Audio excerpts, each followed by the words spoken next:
There's no account trading like these GameStop type models of buying used games. A lot of that's gone.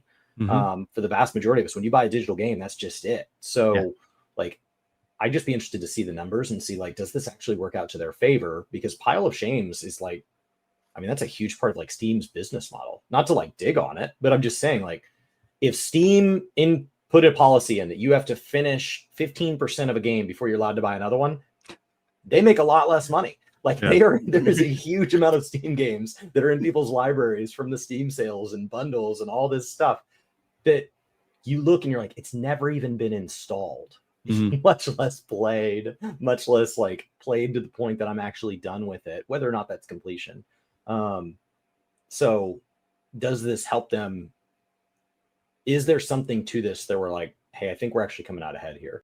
Yeah, well, looking at Nintendo is always slow to do everything. Like when Sony and Microsoft went to HD gaming, it took a while before they went to HD gaming. Even with their online service, they was behind on that. I still believe that Nintendo will still be the last person to just go all digital. So I'm thinking that if we do get something that's all digital, we'll probably get like a Nintendo Switch 2 that's pretty much physical, and then we have like a digital Nintendo Switch 2 for all digital, like Sony and Microsoft have been doing and everything. So I wouldn't worry too much about it. I don't think they'll go just like hell with just like physical and just go strictly digital. I think we'll probably have two options to probably like pick from if we want to do as consumers. So I'm not worried about that. That was a theory that I had earlier on, but who knows? Well, hopefully we don't have to wait too much longer. I know that they originally were talking about maybe having it come out this fall, but then it is then they not necessarily announced, but it's like nope, not this year. So maybe 2025 we'll finally learn about whatever this. Do you think they're waiting for the Switch to finally fall off? Like this is going to be the first, I think, Christmas season where the Switch doesn't just utterly. Yeah, they've hit like a high level of market saturation, for sure. It turns out we each only want to own 2 or 3 of these things. Like there is a limit. Now, see, I think if anything, we could possibly get an announcement of the console by the Game Awards somewhere near December, but then officially get like the release of it around March. Because didn't Switch 1 come out in March? That's my birthday month. Yeah. So I can see them announcing the next platform, the next console in December or January or something like that, and then just drop it in March. I can see that happening.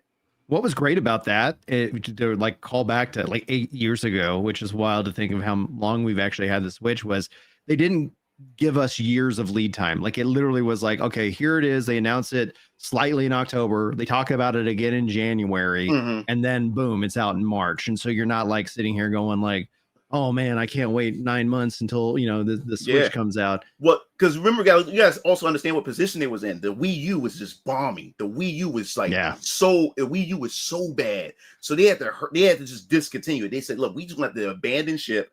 It was a failed experiment. We got to get this next console out. That's why it just felt like they just announced it, and after they announced it, the next thing you know, it was coming out. It was just that it just felt that fast. So at least we need to all take a hit, and everybody needs to go out and buy one so we can push them over. We need to sell 11 million more, and then they'll announce the Switch 2.